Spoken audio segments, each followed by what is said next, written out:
আপনারা কৃতজ্ঞতা প্রকাশ করছেন ভারতীয়দের কাছে, আপনাকে তো ভারতের দালাল বলা হবে। ওয়ার্ল্ড টেলিভিশনে যখন আমেরিকা, ইসরায়েল, প্যালেস্টাইন, ভারত সবাই দেখছে অসভ্য মোহাম্মদ ইউনূসের অসভ্যতামি দেখছে।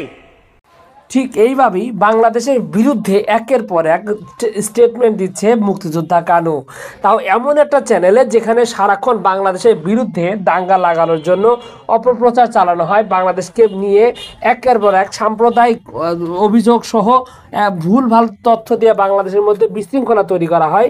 সেই রিপাবলিক বাংলার কাছে বাংলাদেশ বিরোধী দেশদ্রোহী মূলক সব বক্তব্য দিতে থাকে কথিত মুক্তিযোদ্ধা কানু।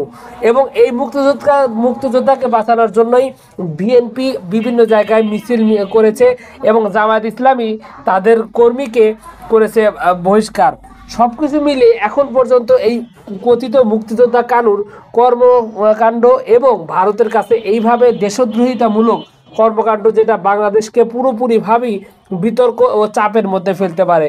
এবং এই কথিত মুক্তিযোদ্ধাকে শাস্তি দেওয়ার জন্য এলাকাবাসী এর আগেও তার বিরুদ্ধে মামলা করেছিল এবং এর আগে ঠিক আওয়ামী লীগ সরকারের সময়ই তার বিরুদ্ধে হত্যা মামলা হয়েছে চাঁদাবাজি, জমি দখল, অন্যের উপর হামলা এবং অপর মুক্তিযোদ্ধাকে অপমান করা এবং পানির ভিতরে চুবিয়ে রাখা সহ নানান ধরনের অপকর্ম করা সহ স্থানীয় বিএনপি, জামায়াত এবং স্বয়ং আওয়ামী লীগের কাছেও একটা কসাই হিসেবে পরিচিত ছিলেন এবং এলাকায় আওয়ামী লীগ, বিএনপি সহ সকল মতের মানুষের কাছে সে একটা মূর্তিমান আতঙ্ক এবং গত 17 বছর প্রত্যেকটা মানুষকে সে নানানভাবে নিপীড়ন নির্যাতন করেছে, যারই একটি ফল প্রকাশ এখানে দেখা যাচ্ছে।